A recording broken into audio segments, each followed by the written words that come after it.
mga flowers po dito.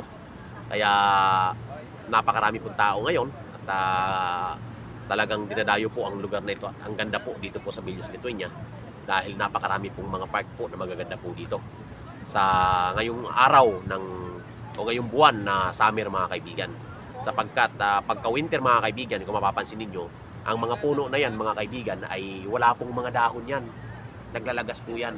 Ngayon po ay summer na mga kaibigan, ngayon ay sabik po sila sa sikat ng araw at ang bilis po nila mamulaklak, ang bilis po nila dumahon mga kaibigan dito po sa Villos Lituania. Ayan, papansin nyo, ganda po mga kaibigan.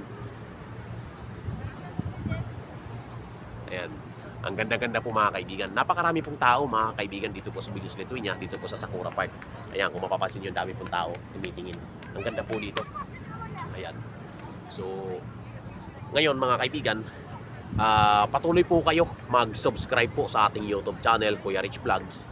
At i-click nyo mga kaibigan ang notification bell all para lagi kayong updated sa ating mga videos po dito sa Villos Lituania, na kung saan ay marami pa po tayong pag-uusapan dito. I-share nyo po sa inyong mga kaibigan, sa ating mga kababayan, para po marami pong ma-inspire na pumunta po dito, na ganun pa man ay talagang napakatahimik ng lugar na to, napakasariwa ng hangin at napakaganda po ng lugar na to mga kaibigan. Marami pong park na magaganda po dito sa Lithuania mga kaibigan. Kaya patuloy po kayo mag-subscribe at patuloy po kayo manood sa mga update po natin dito po sa Villos Lituania or Lithuania mga kaibigan, sapagkat marami pa po tayong pag-uusapan dito po sa Lithuania mga kaibigan. Wala pa po tayo sa 1/4 natin pag-uusapan po dito. Marami pa po tayong topic mga kaibigan.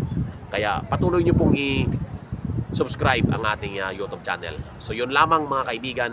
Salamat po sa lahat at nawa ay mabuhay po tayong mga Pilipino at sa mga nag-a-apply po dito mga kaibigan, good luck po sa inyo at i-push nyo po yan, ipagpatuloy nyo po, sapagkat pag nandito na po kayo, napakaganda po sa lugar na ito mga kaibigan.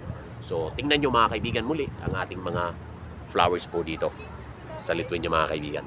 Ayan. Yan, tingnan nyo, ang ganda mga kaibigan. At may kasamang aso, ang ganda mga kaibigan ng aso, parang lubo. Ayan. Ang ganda mga kaibigan. So ayan. Para kang nasa Japan dito mga kaibigan.